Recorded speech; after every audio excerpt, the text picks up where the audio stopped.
إن الله اشترى من المؤمنين أنفسهم وأموالهم بأن لهم الجنة يقاتلون في سبيل الله فيقتلون ويقتلون وعدا عليه حقا في التوراة والإنجيل والقرآن ومن أوفى بعهده من الله فاستبشروا ببيعكم الذي بايعتم به وذلك هو الفوز العظيم. التائبون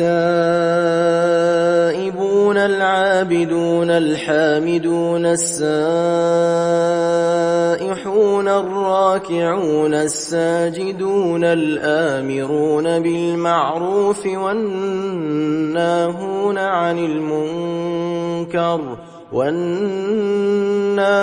عن المنكر والحافظون لحدود الله